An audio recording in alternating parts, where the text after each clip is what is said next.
मेरा नाम है डॉक्टर अजय सिंह और आज हम पढ़ने जा रहे हैं सेल डिवीजन सेल साइकिल का एक बहुत ही खास और बहुत ही इंपॉर्टेंट टॉपिक जो नीट के पर्सपेक्टिव से बहुत ज़्यादा इंपॉर्टेंट है। और कई लोगों को ये टॉपिक जो है बहुत कंफ्यूजिंग लगता है। तो मैं किसकी बात कर रहा हूँ? जी हाँ, बहुत सही समझते हैं। अगर हमने पिछली क्लास में माइटोसिस पढ़ा है तो इस क्लास में तो हम मियोसिस के बारे में ही बात करेंगे। ठीक है, आइए देखते हैं क्या है। ठीक है, तो यहाँ पर आ जाता है हमारा, सबसे पहले हम हेडिंग डालते थे cell division and cell cycle. ठीक है, और इसमें हम खास आज पढ़ेंगे मियोसिस। मियोसिस, ठीक है।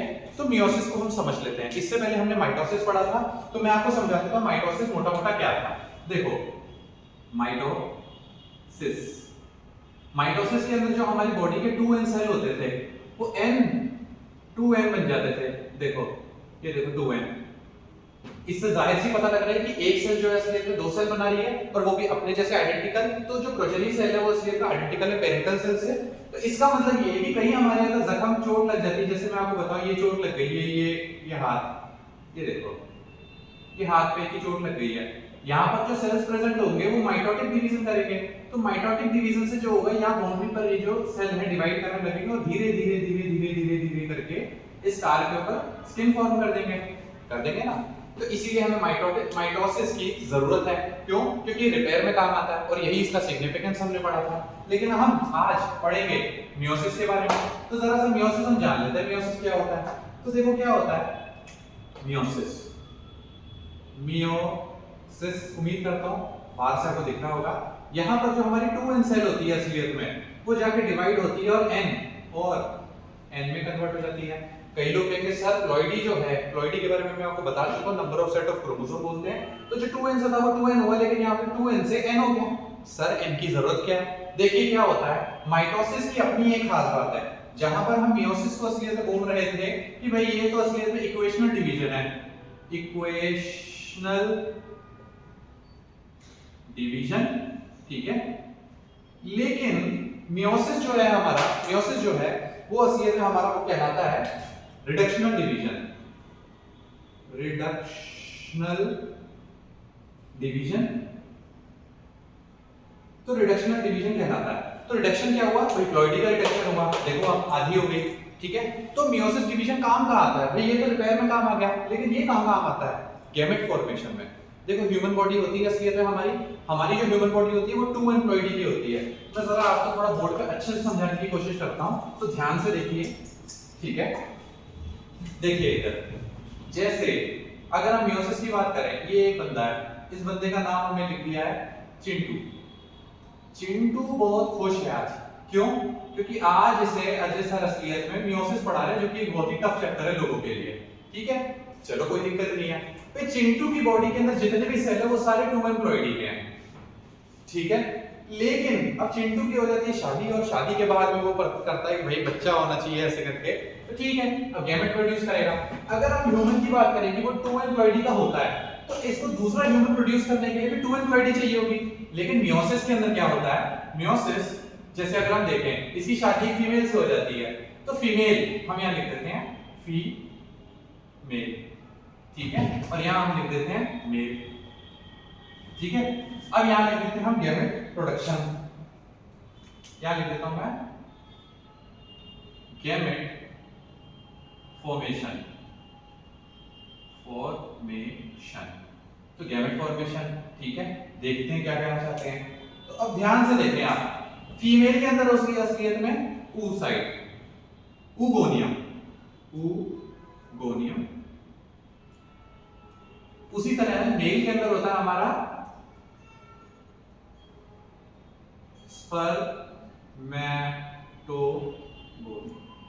स्पर्मेटोगोनिया, ठीक है। तो एक तरफ है ओगोनियम और एक तरफ स्पर्मेटोगोनिया। इनमें क्या होता है असलियत में, ये आगे जाके डिफरेंशिएट होते हैं और बना लेते हैं यहाँ पर oocyte, और ये बना लेते हैं यहाँ पर स्पर्मेटोसाइट, प्राइमरी स्पर्मेटोसाइट, ठीक है। और ये जो डिवीजन होता है असलियत में, ये हमारा होता है असलियत में कौन सा? माइटोसिस। माइटोसिस, और यहाँ पर भी जो होगा माइटोसिस, ठीक है, माइटोसिस हुआ। लेकिन अब जो यहाँ से प्राइमरी स्पर्मेटोसाइट है और जो हमारा oocyte है असलियत में, ये आगे जाके बनाएंगे एग, एग, ई डबल जी, ठीक है, ये हो गया एग, ठीक है। इनकी अगर हम प्लॉइडी की बात करें, ये है 2n, ये 2n, ठीक है, लेकिन ये होगा हमारा n। यहां पर अगर हम स्पर्म की बात करें तो स्पर्म भी जो होगा असलियत में ये भी प्लॉइडी लेकर आएगा n, ठीक है, तो यहां बन जाएगा ये स्पर्म, और यहां पर इसका डिवीजन होगा असलियत में कौन सा वाला, यस वही मियोसिस, और यहां भी कौन सा होगा, मियोसिस, ठीक है। तो ये जब फ्यूज होंगे आगे जाके इस तरीके से, तो ये जाइगोट बनाएंगे। जाइगोट एक बहुत बड़ी सी सेल होती है इस तरीके से, और जब n प्लस n होगा तो क्या बनेगा, ये 2n, और ये 2n जो है ये बनाएगा एक ऑर्गेनिज्म जो बिल्कुल चिंटू की तरह से आधा मिलता होगा और आधा इसकी मदद से, जो भी इसकी मदर होगी, जो भी इसकी वाइफ होगी, उससे मिलता जुलता होगा। जाइगोट की मदद की बात कर रहा हूं बेवकूफों। तो अब क्या है, ये 2n बना लेगा। तो ये प्रोसेस होता है असलियत में। आप ये देखें कि यहाँ पर मियोसिस आया या नहीं आया, तो मियोसिस आने की वजह से ही यहाँ पर प्लॉइडी जो है उसका रिडक्शन हो जाता है, ठीक है। अब हम आगे समझने की कोशिश करते हैं। भाई ठीक है, मियोसिस तो सर आपने बता दिया, अब थोड़ा थोड़ा बताओ कि भाई इसमें क्या होता है, कि आगे क्या क्या इसमें वो होते हैं प्रोसेस। उम्मीद करता हूं आपने नोट डाउन कर लिया होगा, थोड़ा समझने के पर्पस से था ये। चिंटू को पिटाना पड़ेगा, भाई चिंटू जा तू, तेरी अब जरूरत है नहीं। चलिए आइए अब हम समझते हैं वेरियस असलियत में प्रोसेसेस और स्टेप्स की बात कर लेते हैं जिसके अंदर मियोसिस होता है। भाई आपने इससे पहले माइटोसिस तो पढ़ा ही होगा मेरे प्रीवियस लेक्चर के अंदर, तो आपको समझ में आ गया होगा। तो अगर हम बात करें मियोसिस की, तो यहां मैं लिखता हूं मियोसिस, ठीक है, ये मियोसिस हो गया। इसमें भी आएगा वैसे ही जैसे माइटोसिस में आता था, क्या आएगा, इंटरफेस, कोई दिक्कत नहीं है सर, क्या इंटरफेस, ठीक है। और यहां पर आ जाएगा अपना वापस से एम फेस, ठीक है, एम फेस आ जाएगा। लेकिन इस बार ये माइटोसिस वाला एम फेस नहीं है, ये मियोसिस वाला एम फेस है। तो मैं यहां पर लाल कलर से लिख देता हूं, इसलिए आपको समझ में आए बहुत अच्छे से। क्या लिख देता हूं, मियोसिस, ठीक है। और ये आ गया हमारा इंटरफेस। अब क्या होता है इंटरफेस, सबसे पहले इनमें ये होता है सब डिवीजन, तो ये इस तरीके से हो गया। अब यहाँ पर हमारे आ जाते वापस से वही G1 S G2। आपने माइटोसिस अगर पढ़ा होगा तो आपको ये पता होगा कि मैं ये क्या लिख रहा हूँ, लेकिन अगर नहीं पढ़ा होगा तो कोई दिक्कत वाली बात नहीं है। आपको मियोसिस के अंदर में वापस से इंटरफेस बता दूंगा, कोई दिक्कत वाली बात नहीं। और इसके बाद आता है यहाँ पर हमारा एम फेस। एम फेस में क्या होगा, फिर मियोसिस होगा। फिर मियोसिस असलियत में क्या होगा, दो प्रकार का होता है असलियत में। देखो मैं आपको बेसिक एक समरी बता देता हूँ कैसे। जैसे ये हमारी है सेल, ठीक है, आपको दिख रही होगी, इसकी प्लॉइडी हो जाती है 2n, ठीक है। ये 2n से असलियत में आगे जाके डिवाइड करता है दो सेल में, ठीक है, ये इस तरीके से देख रहे हैं आप। तो ये जो प्रोसेस है असलियत में इसको हम बोलते हैं मियोसिस फर्स्ट, ठीक है। इसके बाद जो अगला प्रोसेस आता है हमारा, इसके बाद ये सेल भी जो है आगे दो सेल में डिवाइड करती है और ये भी जो है वो दो सेल में डिवाइड कर देती है। तो जो आगे हमारी अब जो चार सेल बनती हैं असलियत में इस तरीके से, ये और ये, इनकी जो प्लॉइडी होती है वो n हो जाती है बाद में। ये देखो n लिख दिया मैंने इनके आगे, n का मतलब क्या है, हैप्लॉइड बन गई है। जाहिर सी बात है ना भाई, मियोसिस करने का मतलब ही यही है कि n बन जाती है। तो ये जो सेकंड टाइम डिवीजन होता है इसको हम बोल देते हैं मियोसिस सेकंड। तो मियोसिस सेकंड की वजह से देखो आप सेकंड, तो सेकंड से हैप्लॉइड सेल बनती है, लेकिन जो मियोसिस फर्स्ट होता है उससे अभी भी है ना सेल जो है वो 2n ही रहती है, ठीक है। तो ये हमारा कुछ इस प्रकार से एम फेज जो होता है इस तरीके से घटित होगा। अब आइए हम आगे पढ़ने की कोशिश करते हैं। सबसे पहले वही आ जाते हैं वापस से, भाई अगर आपने माइटोसिस पढ़ा है तो कोई दिक्कत नहीं है, लेकिन मुझे फिर भी जिनको समझ में नहीं आया इंटरफेस उनको दोबारा पढ़ाना पड़ेगा। एक्चुअली में जो इंटरफेस है असलियत में वो होता है सेम एज माइटोसिस, सेम, बिल्कुल सेम, कोई दिक्कत वाली बात नहीं है, मतलब बिल्कुल सेम है। तो अब हम आपको पढ़ाएंगे वापस से इंटरफेस। चलिए इसे रब कर देते हैं, ठीक है, इसे रब करते हैं और समझने की कोशिश करते हैं इंटरफेस। फिर वही चीजें होंगी सारी की सारी, तो जिनको पता है वो शांत रहे और जिनको नहीं पता है असलियत में वो देखें, ठीक है। मैंने यहाँ लिखा इंटरफेस।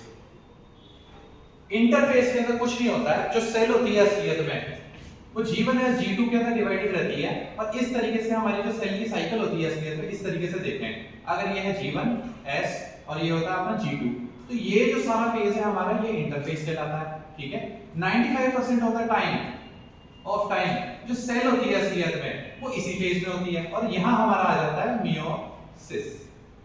ठीक है, ये मियोसिस आ गया, यानी 5% ऑफ द टाइम। ठीक है, यानी कहने का मतलब है कि सेल जो है असलियत में वो प्रिपरेशन करती रहती है 95% ऑफ द टाइम। तो इसीलिए इंटरफेस का पहला पॉइंट आ जाता है असलियत में, ये एक प्रिपरेशन पीरियड है, प्रिपरेशन पीरियड फॉर मियोसिस। ठीक है, सेल जो होती है हमारी वो एक्टिव होती है, cell is active and continuously growing। जो सेल होती है हमारी वो एक्टिव होती है और कंटिन्यूअसली ग्रोइंग होती है। आइए समझ लेते हैं हम।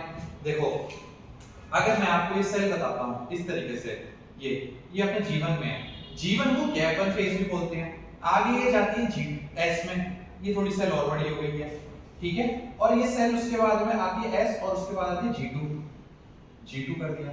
तो आप ध्यान से देख सकते हो सेल जो है वो धीरे-धीरे ग्रो करती जा रही है। इसीलिए मैंने इसको लिखा कि cell is active and continuously growing.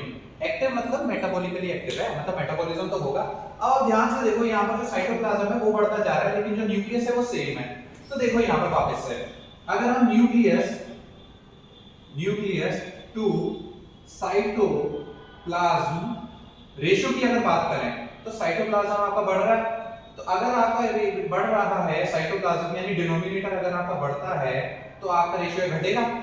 तो सेल को डिवाइड करने की जरूरत इसीलिए पड़ती है क्योंकि इस रेशियो को वापस रिस्टोर करने के लिए, भाई साइटोप्लाज्म बढ़ता जा रहा है, तो ये जो रेशियो है वो घटता जा रहा है। तो cell divides to restore this ratio, ये हमने पहले भी पढ़ा था, वही सेम चीज है।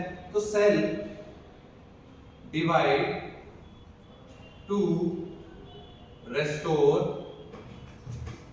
Nucleus and cytoplasm ratio.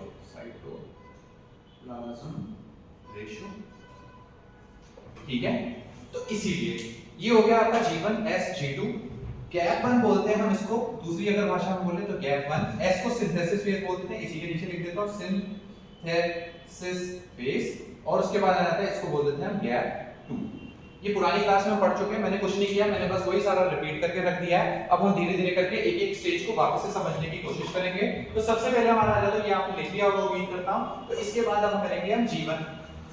कुछ नहीं है, बहुत सिंपल है, बहुत ज्यादा सिंपल, कुछ मुश्किल नहीं है। मुश्किल आप खुद बनाते हैं, वैसे कोई चीज मुश्किल होती ही नहीं है। ठीक है, तो यहाँ मैंने लिखा है गैप वन। तो गैप वन की बात कर लेते हैं। अब देखो गैप वन के अंदर क्या होगा, सेल इज मेटाबॉलिकली एक्टिव। ठीक है, दूसरी चीज, सेल जो है असलियत में most of the cell organelles replicates. मतलब देखो क्या है, सेल के अंदर बहुत सारे ऑर्गेनेलिस प्रेजेंट होते हैं, जैसे गोल्जी बॉडी हो गया, ईआर हो गया। देखो एग्जांपल आ गया, यहाँ पर मैं लिख देता हूँ Golgi body, ER, endoplasmic reticulum, etcetera etcetera. तो ये सारे जो सेल ऑर्गेनेलिस होते हैं, अब ये सेल अगर सेल से दो सेल में डिवाइड होने जा रही है तो ऑर्गेनेलिस को भी तो डिवाइड होना पड़ेगा ना। तो most of the cell organelles जो होती है वो इसी के अंदर जो होती है वो डिवाइड हो जाती है। ठीक है, और डिवाइड होकर के वो दो भाग बना लेती है, मतलब डबल हो जाती है कुल मिला के इस तरीके से। फिर उसके बाद हमारा आ जाता है एस फेज। एस फेज की बात कर लेते हैं। एस फेज को चलो हम यहाँ लिखते हैं क्योंकि थोड़ा सा इसमें लिखना ज्यादा पड़ता है। ठीक है, यहाँ लिखते हैं, यहाँ मैं बात करता हूँ, एक लाइन लिख देता हूँ एस फेज। देखो एस फेज में कुछ नहीं होता, एस फेज को सिंथेसिस फेज भी बोलते हैं। तो यहां पर होता है असलियत में new molecule of DNA forms. मतलब जो डीएनए था असलियत में हमारा, जो पहले हमारी बॉडी के अंदर डीएनए था या उस सेल में डीएनए था इस तरीके का। ठीक है, ये देख सकते हो मैंने क्या बनाया हुआ है, डीएनए बनाया। इससे एक्चुअल में यहाँ पर दो हो जाएंगे, इंटू टू। डीएनए, है ना मस्त चीज। सिंथेसिस फेज का मतलब ये है कि कुछ सिंथेसाइज करेगी। देखो आप ध्यान से, सिंथेसिस फेज में कुछ क्या हो रहा है, सिंथेसाइज, सिंथेसिस में डीएनए का रेप्लिकेशन हो रहा है। तो new molecule of DNA forms, यानी या इसको हम दूसरी लैंग्वेज में लिखते हैं new molecule of DNA forms and new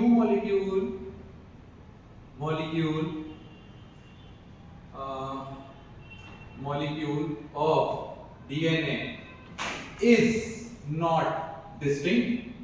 distinct का मतलब ये है कि बिल्कुल भी उससे अलग नहीं होगा, एग्जैक्ट कॉपी होगी, एग्जैक्ट कॉपी होगी, डिट्टो सेम होगा। दूसरी चीज क्या होगा, histone protein, histone protein duplicates. भाई हिस्टोन क्या होता है, देखो हिस्टोन एक प्रकार का प्रोटीन होता है असलियत में। मैं आपको यहाँ समझा देता हूँ। जैसे अगर ये हमारा सेल है, सेल के अंदर प्रेजेंट है हमारा डीएनए, ठीक है, लेकिन हम हमेशा उसको सेल डिवीजन के अंदर क्रोमोसोम की बात करते हैं। तो इस क्रोमोसोम को बनाने के लिए इस तरीके से आपने कुछ इस प्रकार से देखा होगा कि क्रोमोसोम है, तो ये किसकी मदद से होता है, तो ये होता है हिस्टोन की वजह से।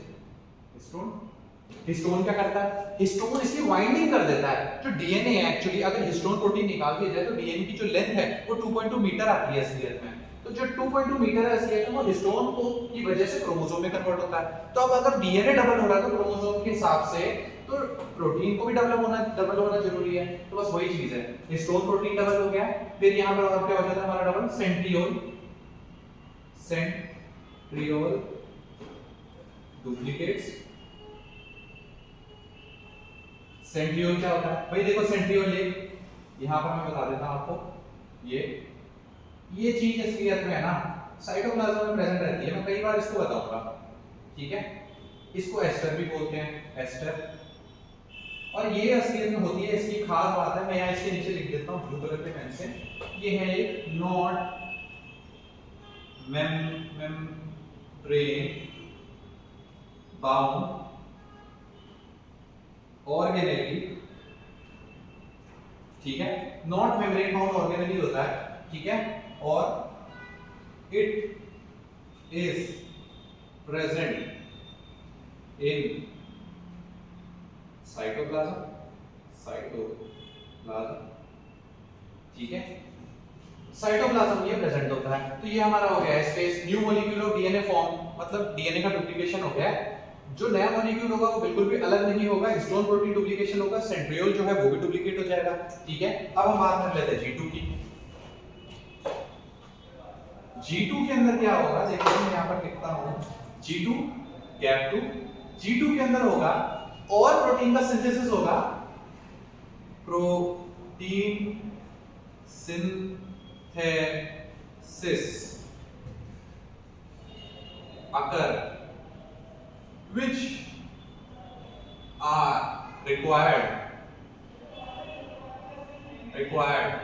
for meiosis। इस बार हम meiosis की बात कर रहे हैं तो meiosis हो जाएगा, देखो ध्यान से।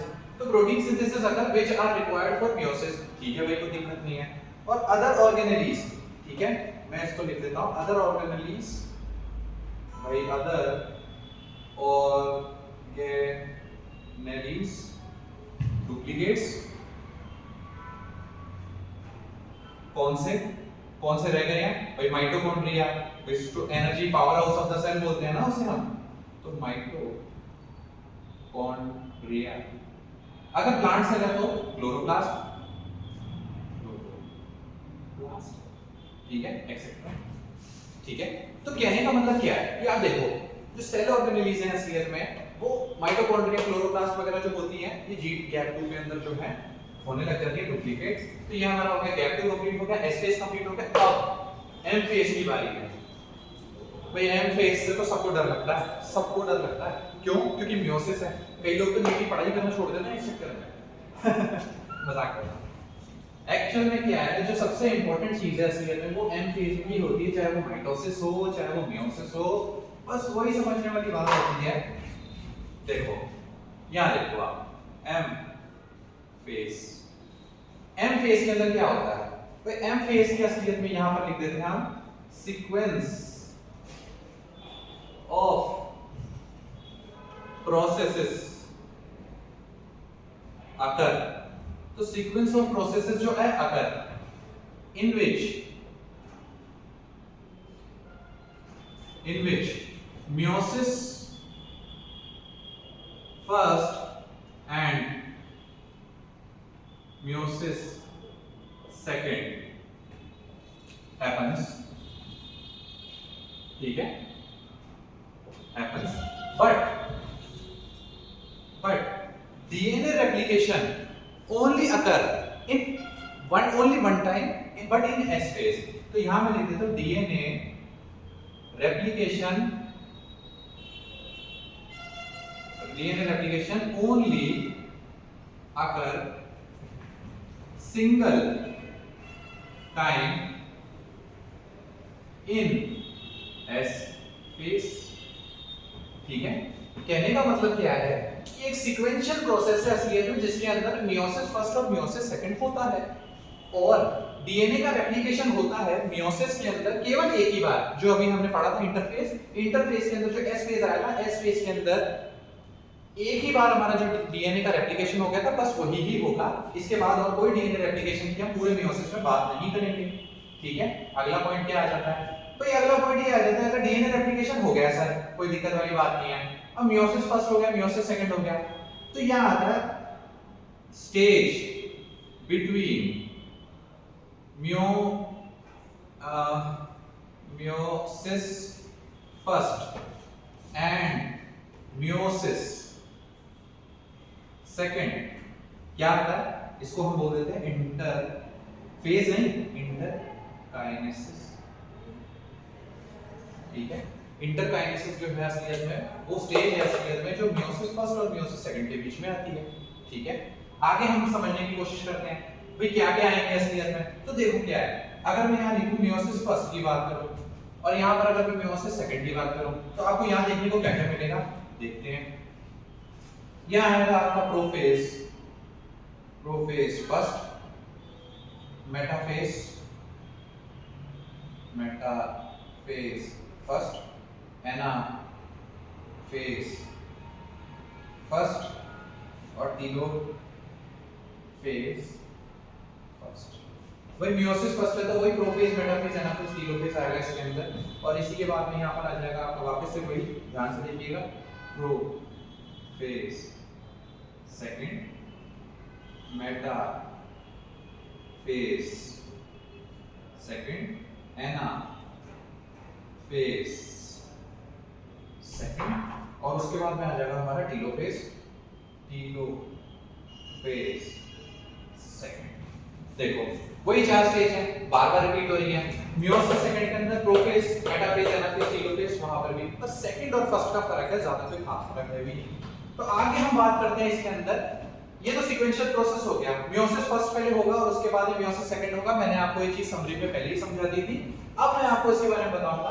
प्रोफेज फर्स्ट, सही, बहुत सारे बच्चों को बस इसी से डर लगता है असलियत में, यही बस फर्क है और कोई बात नहीं है। मियोसिस से डर जो है वो प्रोफेज फर्स्ट ने बना रखा है। आइए समझने की कोशिश करते हैं। मैं लिख देता हूं प्रोफेज फर्स्ट, यही वो फेज है इसलिए जिससे लोग डर लगता है। अब इसके अंदर क्या होता है, 5 इसके पार्ट्स आ जाते हैं असलियत में, 5 पार्ट्स कह लो या स्टेजेस कह लो। चलो हम इसको थोड़ा प्रोफेशनल लैंग्वेज के हिसाब से स्टेजेस कर लेते हैं, ठीक है। स्टेजेस, 5 स्टेजेस, ठीक है, 5 स्टेजेस आ गई हैं, ठीक है। अब वो 5 स्टेजेस कौन कौन सी है आइए जान लेते हैं। सबसे पहले आता है अपना लेप्टोटीन, उसके बाद आ जाता है हमारा जाइगोटीन, ठीक है। फिर आ जाता है हमारा पैकाइटीन, उसके बाद हमारा आ जाता है डिप्लोटीन, इसके बाद हमारा आ जाता है डाइकाइनेसिस। कई लोग बोलेंगे सर ये तो याद ही नहीं रह पाएंगे हमें। चिंता मत करो, आप लोगों के लिए आपका फेवरेट टीचर जो है वो ट्रिक बना के लाया है। हंसना मत, अजीब सी है पर मेरे हिसाब से ट्रिक ये होती है कुछ, तो मैं यहाँ लिख देता हूँ ट्रिक है यहाँ पर, लालू जाए प्यार से दीपिका देखिए। ट्रिक थोड़ी सी अजीब सी असलियत है पर ये मेरे ख्याल से बहुत अच्छी ट्रिक है और काफी लोगों को याद भी हो जाती है। लालू जाए प्यार से दीपिका देखे लेप्टोटीन ज़ाइगोटीन पैराइटीन टेट्रोटीन डाइकाइनेसिस आ जाता है आपका। ठीक है, अब हम एक एक करके इन स्टेजेस की बात कर देते हैं। ठीक है, भाई प्रोफेज 1 में क्या होता था, तो हम सबसे पहले बात कर लेते हैं यहाँ पर लेप्टोटीन की। लेप्टोटीन, भाई लेप्टोटीन मतलब क्या, लपेटना। ठीक है, लपेटना, तो लपेटना मतलब क्या, देखो प्रोफेज 1 के अंदर पहले क्या होता था, ध्यान से सुनो। माइटोसिस में क्या होता था, डीएनए का कंडेंसेशन होता था। डीएनए जो होता है हमारा असलियत में वो क्रोमेटिन की फॉर्म में होता था, लेकिन ये धीरे-धीरे कंडेंस होकर क्रोमोसोम बना लेता था इस तरीके से, या यूं कह लो। ठीक है, तो ये क्रोमोसोम, तो ये क्या होता था, कंडेंसेशन होता था। तो बस इसमें कुछ भी नहीं होगा, बस इसमें वही होगा, लपेटना मतलब जो है उसको लपेटो। ठीक है, ये अगर हमारी सेल है इस तरीके से, तो जो हमारा असलियत में जो डीएनए है असलियत में वो कंडेंस होने लगेगा। देखो ध्यान से, देखो डीएनए का रेप्लिकेशन हो चुका है हमारा, अभी एस स्टेज से हम आ चुके हैं। ठीक है, तो जो डीएनए का हमारा कंडेंसेशन होगा वो कंडेंसेशन हो गया और इस तरीके से क्रोमोसोम बना लेगा। ठीक है, सही है, तो ये क्रोमोसोम कुछ इस प्रकार बनने लग जाते हैं। तो यहां पर मैं एक ही पॉइंट लिखूंगा असलियत में, डीएनए या क्रोमेटिन कंडेंसेशन या DNA condensation, DNA condensation starts. कुछ भी नहीं है, सिंपल है, डीएनए कंडेंसेशन बस स्टार्ट हो जाएगा, इसके अंदर और कुछ भी नहीं है। ठीक है, जाइगोटीन, जाइगोटीन के अंदर क्या होगा, जाइगोटीन को चलो मैं नीचे लिख देता हूं अलग से, आपको समझ में आएगा। जाइगोटीन, जाइगोटीन में कुछ भी नहीं है, जाइगोट मतलब जाइगोट से समझ में आता है। जाइगोट में क्या होता है, गैमेट्स पास पास आते थे, ये एक ट्रिक है, इसका इससे कोई मतलब नहीं है। तो आप ध्यान से देखो, ये एक सेल बना दी मैंने वापस से। ठीक है, ये सेल बनाने के बाद में आप यहाँ ध्यान से देखो, ये क्रोमोसोम है आपका। ठीक है, और ये क्रोमोसोम है, ये क्रोमोसोम है, ये क्रोमोसोम है। ठीक है, ये जो दो क्रोमोसोम है ये पास पास आने लग जाएंगे। अब यहाँ पर मैं इसका पॉइंट लिख देता हूँ, इन क्रोमोसोम्स को होमोलोगस क्रोमोसोम बोला जाता है। तो मैं आपको यहाँ लिख के बता देता हूँ, होमोलोगस क्रोमोसोम,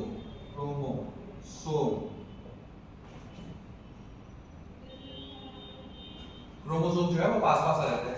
तो होमोलोगस क्रोमोसोम कम क्लोजर। ठीक है, पास पास आ गए। दूसरी चीज क्या होती है, देखो इनके अंदर असलियत में यहाँ पर ना एक अटैचमेंट सा बनने लग जाता है। भाई पास पास आ गया, पास पास आ गए ऐसे ऐसे करके, तो एक अटैचमेंट सा बनने लग जाता है इनके अंदर।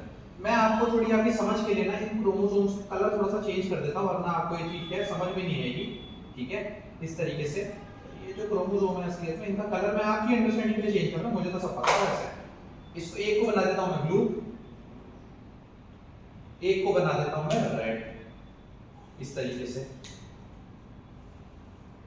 ठीक है, रेड हो गया। तो ये क्या हो जाते हैं, पास पास आ जाते हैं। ठीक है, ये आगे पास पास। अब क्या होता है, इस वाली फॉर्मेशन को असलियत में ना बाइवेलेंट बोलते हैं, बाइवेलेंट। या फिर इसमें जो क्रोमेटिन की बात करें थी, आपको पता है ना क्रोमेटिन क्या होता है। देखो क्रोमेटिन क्या होता है, वापस इधर देखो, इस तरीके से। तो जो डीएनए होता था असलियत में इस तरीके से प्रेजेंट होता था, इस तरीके से होता था। क्रोमोसोम तो एक्चुअल में कंडेंसेशन तो उनका प्रोफेज में शुरू होता है, लेकिन एस फेज के अंदर जो हम सिंथेसिस की बात करते हैं, सिंथेसिस क्या होता है, देखो तब तो क्रोमेटिन होता है। ये धागे दिख रहे होंगे आपको इस तरीके से, दिख रहे होंगे। तो ये क्रोमेटिन मटेरियल प्रेजेंट होता है, पर मैं आपको क्रोमोसोम से समझाने की कोशिश कर रहा हूं। तो ये जो क्रोमेटिन होते हैं यही कंडेंस होकर क्रोमोसोम बना देते हैं। तो अब क्या होता है, बाइवेलेंट। तो ये एक क्रोमेटिड है, ठीक है, क्रोमेटिड। ये पूरा एक क्रोमोसोम है, क्रोमोसोम।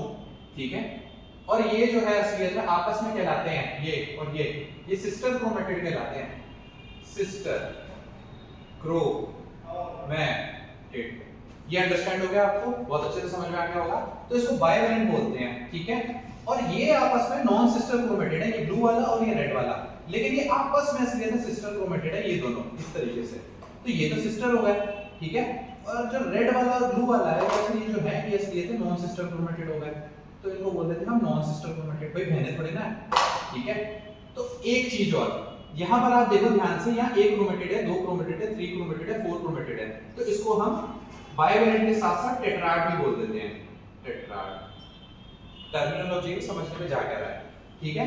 दूसरी चीज हम समझने की कोशिश करते हैं, जो ये बीच में इन्होंने कनेक्शन बनाया असलियत में इस तरीके से, इसको मैं यहां पर लिख देता हूं, इसका नाम होता है असलियत में सिनेप्टोनीमल कॉम्प्लेक्स, ठीक है। सिनेप्टोनीमल कॉम्प्लेक्स इस चीज को बोलते हैं, या इसे हम सिनेप्सिस भी बोल देते हैं, सिनेप्सिस, ठीक है। ये वो वाला सिनेप्स नहीं है असलियत में जो न्यूरॉन के अंदर असलियत में प्रेजेंट होता है, ये सिनेप्सिस अलग है, सिनेप्टोनीमल कॉम्प्लेक्स का ही दूसरा नाम है। आपका कोई घर का नाम होगा ना, बस वही समझ लो इस चीज को। 4 क्रोमेटिड ओलिगोस से टेट्राड बोल दिया, 2 क्रोमोसोम आ जाते हैं नियर बाय बाइवेलेंट बोल दिया, इनके बीच में कनेक्शन बनता है, उसको सिनेप्टोनीमल कॉम्प्लेक्स बोल दिया है। तो यहां पर आप एक पॉइंट और ऐड कर सकते हैं कि भाई पास पास आगे किया क्या, तो यहां बोल देते हैं, ये मार्कर ही खुद जा रहा है, ठीक है। यहां पर हम बोल देते हैं सिनेप्टोनीमल कॉम्प्लेक्स फॉर्म्स, ठीक है। ये आपको बहुत अच्छे से समझ में आ गया होगा। इसके बाद हम समझते हैं जाइगोटीन हो गया हमारा, अब पेकाइटिन की बात करते हैं। भाई अब पेकाइटिन सबसे इंपॉर्टेंट चीज है असलियत में, आपने जाइगोटीन देख लिया, अब पेकाइटिन समझने की कोशिश करते हैं। भाई पेकाइटिन क्या है, देखो गैमेट फॉर्मेशन हो रही है, एक स्पर्म बनता है, 2 स्पर्म बनते हैं, 4 बन जाते हैं एक सेल से, 2 बन के 4 बन जाते हैं। आपने कभी देखा होगा हम इंसानों के अंदर हमारे भाई बहन की कभी एक जैसी शक्ल होती ही नहीं है असलियत में, कभी भी नहीं होती कि आपके भाई की आप जैसी शक्ल है, रेयर केस में हो सकता है, एक्सेप्शन में अगर वो मोनोजाइगोटिक ट्विंस है तो, अदरवाइज तो नहीं होती ना, सब एक दूसरे से अलग ही दिखते हैं।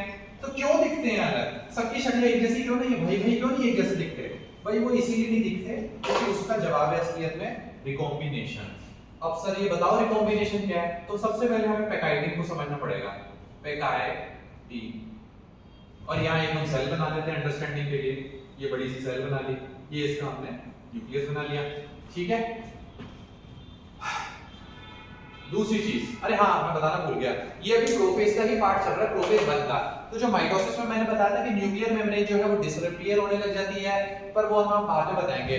जो इसके अंदर सेल ऑर्गेनेलीज हैं वो डिसअपीयर होने लग जाती है, जो न्यूक्लियर मेम्ब्रेन है, एनवेलप है, वो डिसअपीयर होने लग जाता है, डिस्ट्रक्शन होने लग जाता है उसका, और धीरे धीरे कंडेंसेशन स्टार्ट हो जाता है। वही सारी चीजें वो सब तो हो ही रही है साथ में, लेकिन अब हम पेकाइटिन के बारे में बात करते हैं। तो पेकाइटिन के अंदर यहाँ पर होता है असलियत में, देखो पेकाइटिन के अंदर क्या होता है, रिकॉम्बिनेशन, ठीक है, रिकॉम्बिनेशन ऑकर। रिकॉम्बिनेशन असलियत में एक एंजाइम मीडिएटेड प्रोसेस है, एनसीईआरटी में मेंशन है, कौन सा एंजाइम है आइए बात कर लेते हैं। तो यहां लिख देते हैं हम एंजाइम मीडिएटेड, ठीक है। उस एंजाइम का नाम हम लिख देते हैं यहां पर अलग से, क्या है उसका नाम, रिकॉम्बिनेज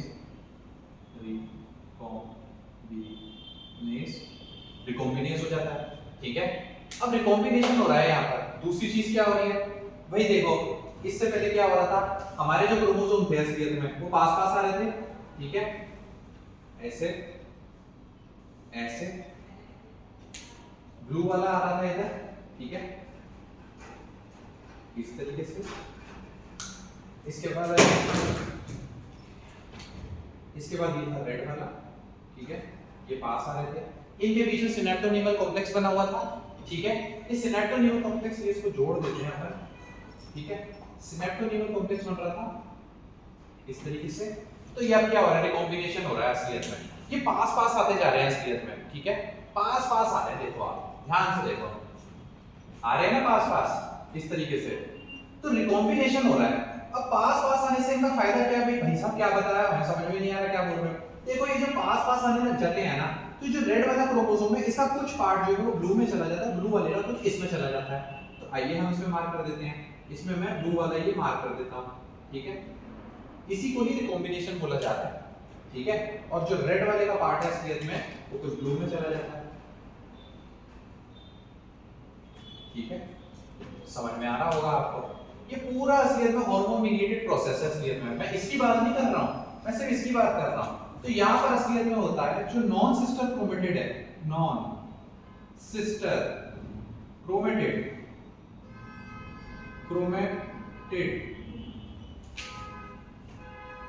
engage in recombination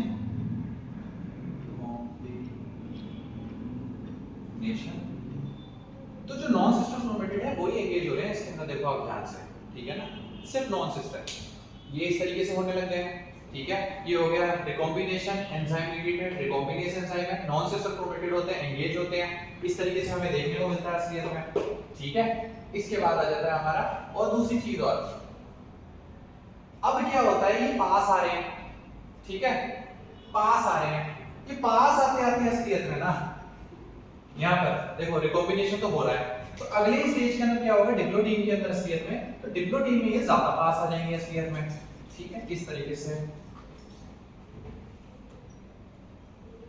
इस तरीके से, ठीक है, समझते हैं।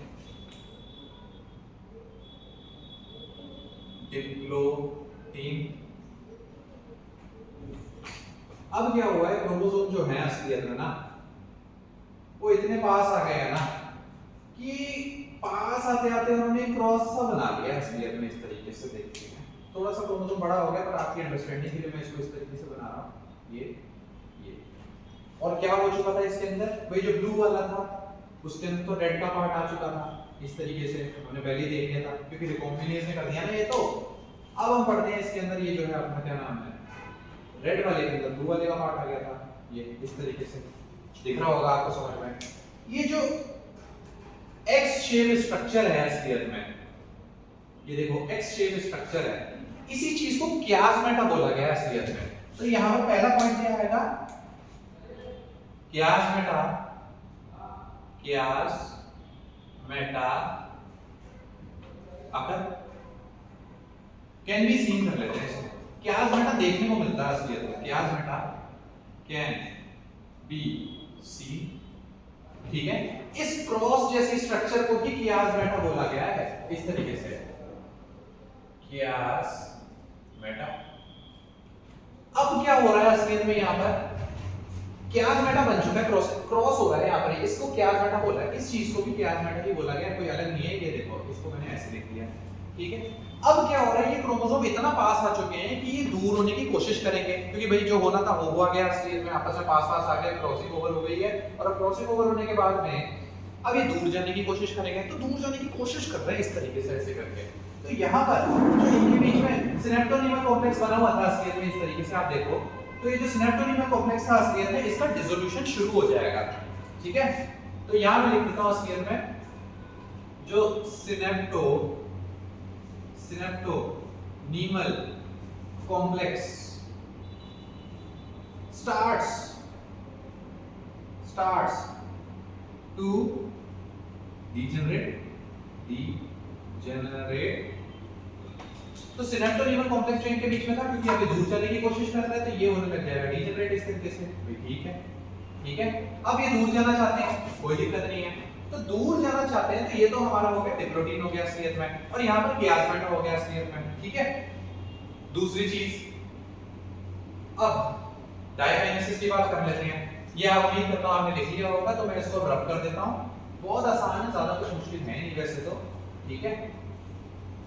अब देखो सिनेप्टोनीमल कॉम्प्लेक्स खत्म हो गया, रिकॉम्बिनेशन हो गया अपना पैकाइटिन के अंदर, अब इसके बाद जो हमारे पास बचती है चीज वो असलियत में है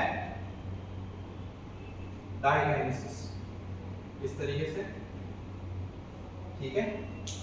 जो रेड था वो इस तरफ था, ठीक है, और जो ब्लू था वो इस तरफ था,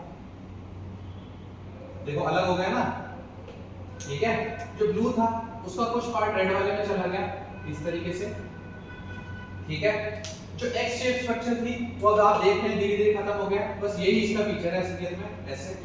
तो कहने का क्या मतलब है, तो तात्पर्य सिर्फ इतना है असलियत में, और प्रोफेज का असलियत में लास्ट है असलियत में डायकाइनेसिस।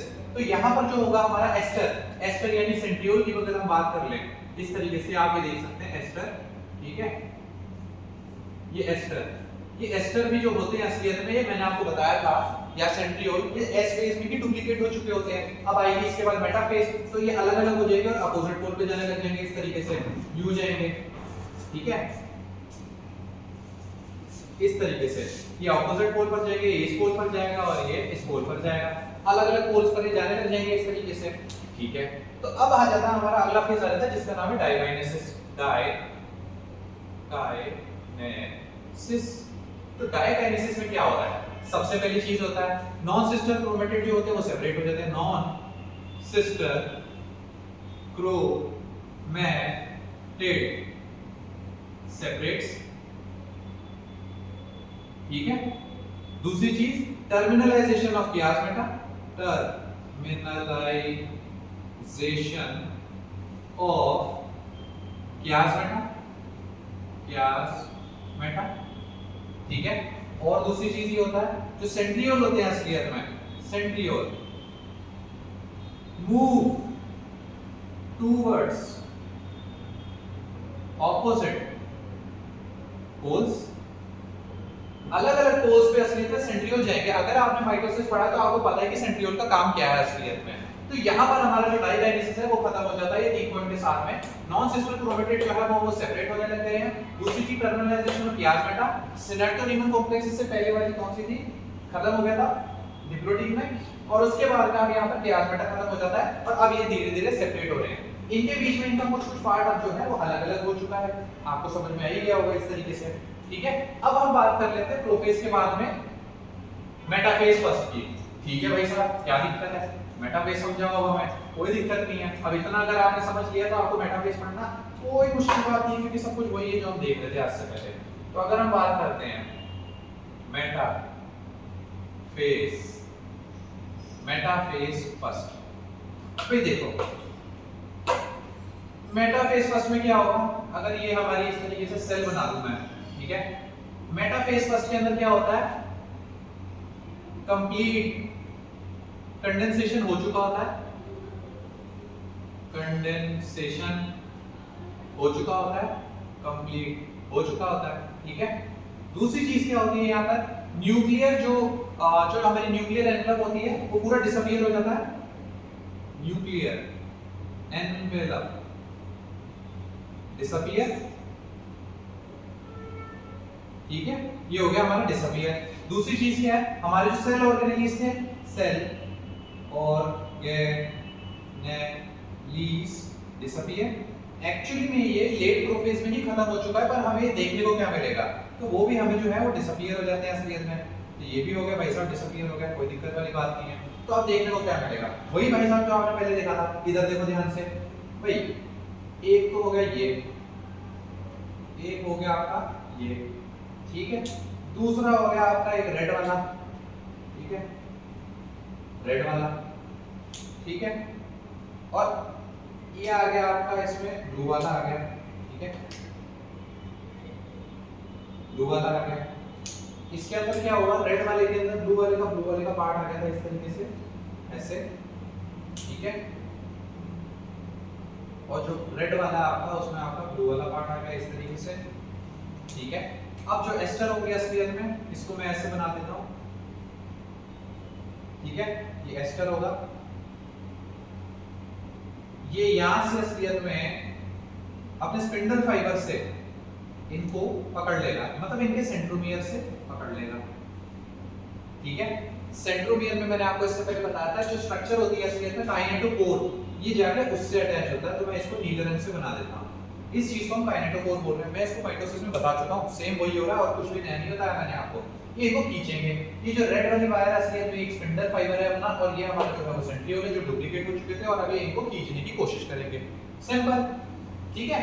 अब जो है इसको थोड़ा सा अच्छे से समझाता हूं, दिख नहीं रहा होगा, ब्लू, ये ब्लू, ठीक है। अब अगर हम बात करें इसके बाद में एनाफेज 2 की बात करते हैं, तो मैं आपने ये मुझे लगता है उम्मीद है पढ़ लिया होगा। और हां, दूसरी चीज ये जो ये प्लेट है वही जो माइटोसिस के अंदर था इस तरीके से, इसको मेटाफाइसियल प्लेट बोल देते हैं, मेटाफाइसियल प्लेट। और अगर 2D स्ट्रक्चर की बात करें तो इसको इक्वेटोरियल प्लेट भी बोल देते हैं, इक्वेटोरियल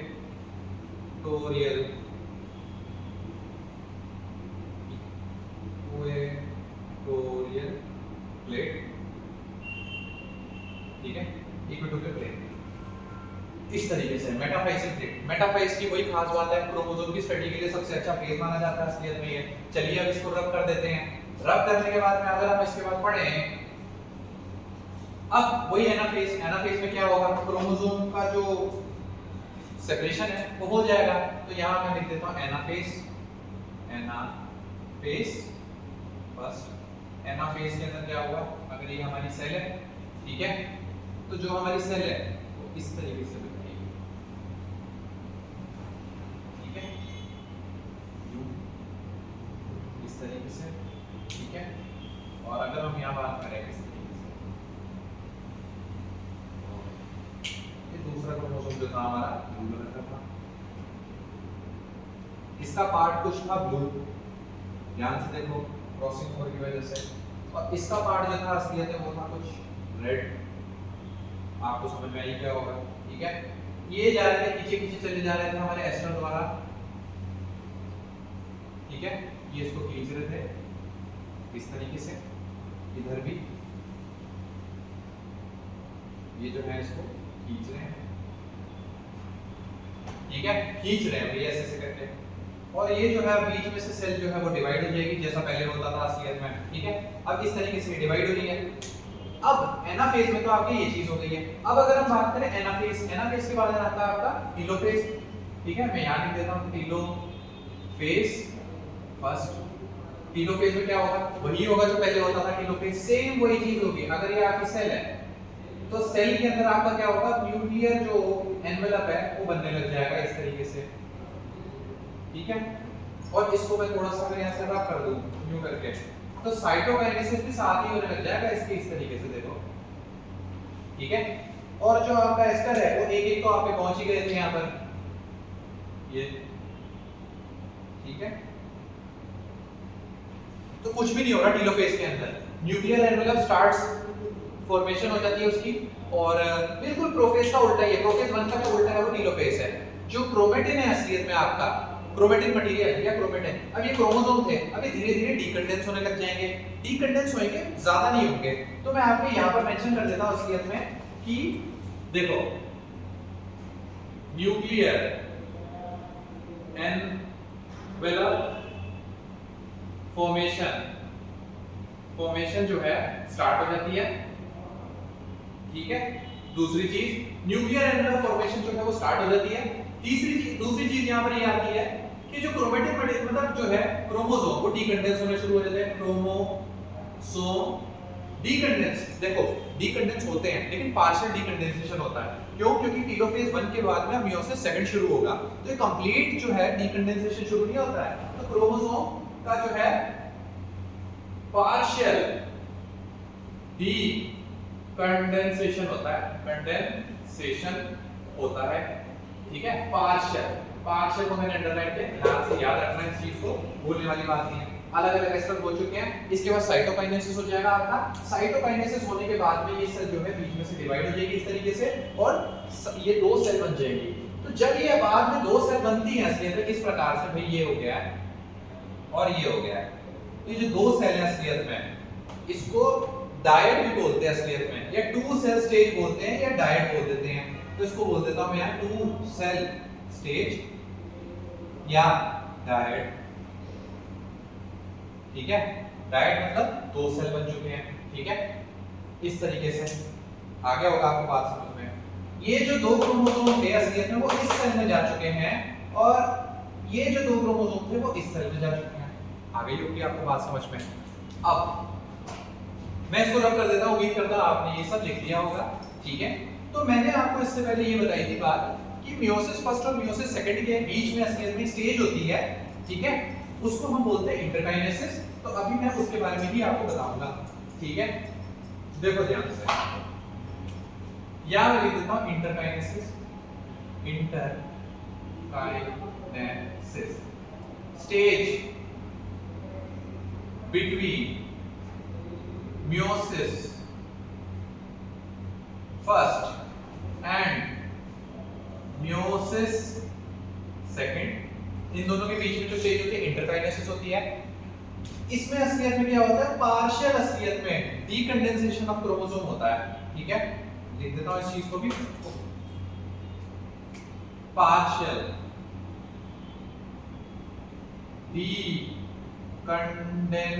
डीकंडेंसेशन ऑफ क्रोमोसोम, ठीक है। दूसरी चीज, no DNA replication, no DNA replication आकर, कोई भी डीएनए रेप्लिकेशन नहीं होगा, सिर्फ एक बार एस फेज में जो इंटरफेज जो मियोसिस के पहले आई थी उसमें हो चुका है और उसके अलावा कुछ नहीं होगा। भाई एक तरीके से समझ लो, जैसे ये हाफ टाइम दे दिया भाई, ठीक है, मियोसिस फर्स्ट कंप्लीट हो गया आपका, तो अब आपका मियोसिस सेकंड आएगा, थोड़ा रेस्ट भी तो करेगा सेल। तो इसीलिए जो क्रोमोसोम है वो पूरे डीकंडेंस नहीं होते, पार्शियली डीकंडेंस होते हैं। क्यों? क्योंकि उनको भी वापस कंडेंसेशन शुरू होना है, ठीक है। तो मैं इसको अब यहाँ से मिटा देता हूँ, ठीक है। तो इसके बाद क्या होता है आपका, अब आ जाता है आपका प्रोफेज सेकंड, वही वापस से सेम चीजें, chromosome starts to condense, chromosome जो है वो कंडेंस वापस शुरू हो जाएंगे, जो आपका जो न्यूक्लियर एनवेलप है वो वापस से डिस्टरप्ट होने लग जाएगा, टूटने लग जाएगा, डिसइंटीग्रेशन होने लग जाएगा, आपके जो सेल ऑर्गेनेलीज हैं वो सेम टू सेम वापस से डुप्लीकेट होने लग जाएंगे असलियत में वापस से, ठीक है। और डुप्लीकेट तो वो तो पहले ही हो चुके थे, अब होंगे, और उसके बाद में जो है अब डिसअपीयर होने शुरू हो जाएंगे। सेम वही चीज है, ठीक है, कोई सेम मतलब सेम टू सेम वही चीज है जो आपने पहले पढ़ा था, वापस से आपके पास वही बनाने जा रहा हूं, ठीक है। ये आपकी हो गई सेल, ठीक है। मैं एक सेल के बारे में बता रहा हूं आपको, देखो एक सेल के बारे में, ये देखो ये डिस्ट्रक्शन हो गया, ठीक है। अब जो सेल थी भाई, दो सेल तो एक देखो पहले ऐसे नहीं थी ना, ठीक है, जिसके अंदर ये हो रहे हैं, ये काले वाले भी तो दो गए थे ना अलग अलग, तो ये दूसरी सेल है असली में, सेकंड सेल। ये जो है मैं फर्स्ट सेल की बात कर रहा हूं, फर्स्ट सेल, जिसके अंदर आपका ये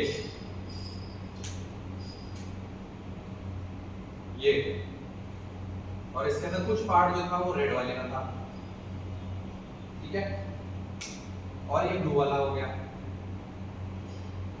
इस तरीके से, ठीक है, ये हो गया आपका। तो वही है प्रोफेज सेकंड के अंदर कुछ नहीं हो रहा, देखो सारे ऑर्गेनेल्स जो है वो गायब हो चुके हैं बिल्कुल ही।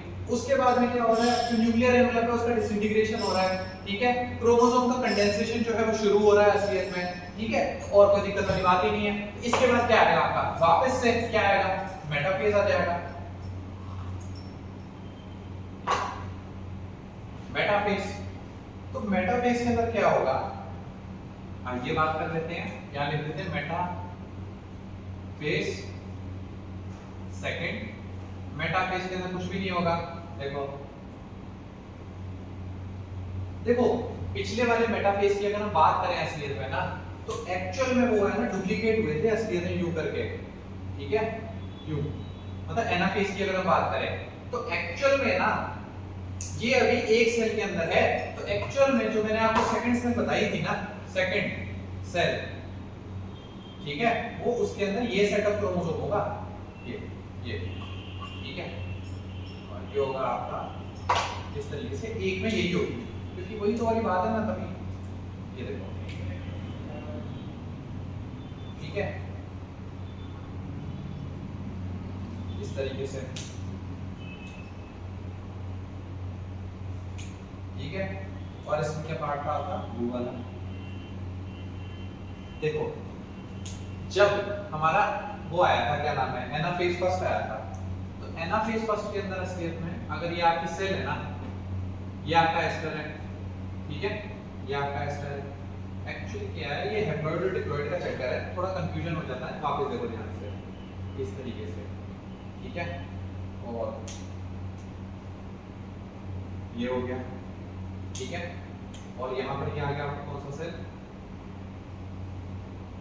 इस तरीके से, और ये बनाया था हमारा रेड क्रोमोसोम, इसमें कुछ पार्ट जो था वो रेड का था, ठीक है, और इसमें जो पार्ट था आपका वो ब्लू का था, ठीक है, और ये जो है आपके स्पिंडल फाइबर से इसलिए मैं आपको खींच के ले गए हैं इस तरीके से, ठीक है, इस तरीके से खींच के ले गए हैं। अब ये जो सेल है वो अलग अलग हो चुके हैं। अब क्या होगा, जो आपका प्रोफेज फर्स्ट हो गया, मेटाफेज सेकंड आया, तो मेटाफेज के अंदर अब ये जो है ये आपस में अलग हो जाएंगे, ठीक है, देखो ध्यान से, ये आपकी सेल हो गई, ठीक है, मेटाफेज के अंदर क्या होगा, ये एक क्रोमोसोम हो गया आपका, और ये आपका हो गया, ब्लू वाले से बना देता हूं, इस वाले की बात कर लेते हैं, ये यू, ठीक है, और इसके अंदर कुछ पार्ट था आपका रेड वाला, ठीक है, रेड वाला, ये आपका हो गया एस्टर, ये आपका हो गया एस्टर, ये इनको इस तरीके से स्पिंडल फाइबर से खींच रहा है, ठीक है। तो ये हो गया आपका मेटाफेसियल प्लेट, वही वापस से सेम टू सेम मेटाफेसियल प्लेट, ठीक है। इसके बाद आ जाता है हमारा एनाफेज। एनाफेज में वापस से सेपरेशन, ये अभी तक एक क्रोमोसोम है लेकिन अब इनका नंबर जो है हमेशा की तरह जैसे एनाफेज के अंदर डबल हो जाता है वही होगा वापस से। तो अगर मैं यहाँ पर लिखूं आपका एनाफेज 2, ठीक है, तो 2 में क्या होगा, ये आपकी सेल हो गई, ठीक है। तो जो एक है आपका वो इस तरीके से, ये आपका एस्टर, ये स्पिंडल फाइबर से इसको अलग अलग कर लेंगे, ठीक है। दूसरा क्रोमोसोम था आपका ब्लू वाला, तो ब्लू वाला जो है आपका इस तरीके से हो जाएगा। इसमें पार्ट था आपका रेड वाला, ये रेड हो गया, ठीक है। ये स्पिंडल फाइबर से खींच के इसको इस वाले पार्ट में ले जाएगा, ठीक है। इसके बाद क्या आ जाएगा हमारा टीलोफेज आ जाएगा। तो देख लेते हैं टीलोफेज।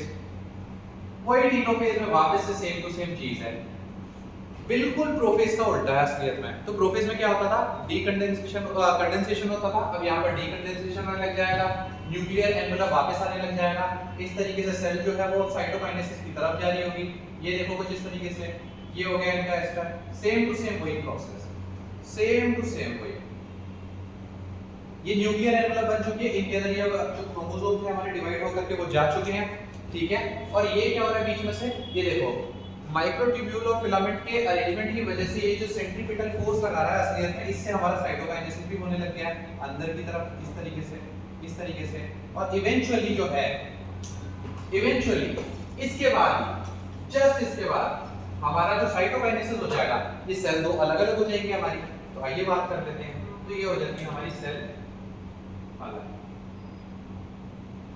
अब आप सोच रहे होंगे भाई ये तो 2 सेल बनी है, लेकिन आप ध्यान से देखो मियोसिस फर्स्ट को में डायड बना था। डायड का मतलब क्या होता है, 2 सेल बनी थी। तो ये एक सेल से असलियत में 2 बनी है, बट एक्चुअल में 4 बनी है असलियत में। ये सेल दिखाता हूं कैसे। ये 2 जो है, ये देखो इस तरीके से 4 सेल बनते हैं, 4x 4 सेल बनी है। अब इनके क्रोमोसोम की बात कर लेते हैं, ठीक है। ये हैप्लॉइड हो जाएंगे, तो अगर 46 थे तो ये अब हो जाएंगे हमारे 23n, इसको भी n, 23n, 23n, ठीक है। ये n हो गया आपका। दूसरी चीज ये, अब क्रोमोसोम की बात कर लेते हैं। क्रोमोसोम 1 में तो आ जाएगा आपका ये, ठीक है, ठीक है ना। दूसरे में आ जाएगा आपका ये। एक्चुअली मेरे पास चौथा कलर नहीं है। एक्चुअल में लोग सोच रहे होंगे कि ये 2 क्रोमोसोम तो सेम है, इनमें क्या वेरिएशन है। नहीं सर, ऐसा कुछ नहीं है। जब हम प्लॉइडी की बात करते हैं, 2n की बात करते हैं, तो 23 क्रोमोसोम जो होते हैं आपके n, ये आपके होते हैं असलियत में मैटरनल, और ये आते हैं आपके 23 क्रोमोसोम जो होते हैं, ये होते हैं आपके पैटर्नल। पैटर्नल मतलब फादर से, पैटर्नल, ठीक है। तो 2n जो 2n होते हैं असलियत में ना, अब इनको और इन दोनों मैंने इस तरीके से ही बता दिया ऐसे करके, क्योंकि कलर खत्म हो रहे थे हमारे पास में, ठीक है ना। तो इनमें तो वेरिएशन पहले से ही है, क्योंकि ये तो पैटर्नल है, ये पैटर्नल है। कोई कहता है ना कि भाई ये तो यार मम्मी की साइड पे चला गया, या ये कहते हैं ये फादर की साइड पे चला गया। तो 2 क्रोमोसोम में तो यही आ गया। तीसरे और चौथे क्रोमोसोम की अगर हम बात करें तो इसमें कौन सा क्रोमोसोम आ गया, ये वाला। और इसकी हम बात करें तो इसमें आ जाएगा वो रेड वाला अपना, ठीक है, ये रेड वाला आ गया। तो अब क्या होगा, इसके अंदर आ गया पार्ट इस तरीके से, ये वाला, ठीक है। और इस वाले में आपका जो पार्ट है इसलिए वो आ जाता है ये वाला। आ गई आपको बात समझ में। तो ये 4, तो एक डिप्लॉइड सेल से 4 हैप्लॉइड सेल बन रहे हैं, यानी आप समझ लो 4 स्पर्म बन रहे हैं असलियत में इस तरीके से। तो इस तरीके के 4 सेल बनते हैं, और ये टीलोफेज के बाद बनते हैं, और साइटोकाइनेसिस हो जाने के बाद अपने को 4 गैमेट्स जो हैं वो मिल जाते हैं। यहाँ हमारा जो है मियोसिस असलियत में कंप्लीट हो जाता है, ठीक है। तो उम्मीद करता हूँ कि आपको ये सारा समझ में आ गया होगा। मैंने पूरी कोशिश की अपनी तरफ से। फिर भी अगर आपको कोई डाउट वगैरह लगा हो, कुछ समझ में ना आया हो, आप मुझसे बेझिझक होकर पूछ सकते हैं। डरने घबराने की जरूरत है नहीं बिल्कुल भी। तो इस तरीके से हमारा जो है मियोसिस वो कंप्लीट हो जाता है।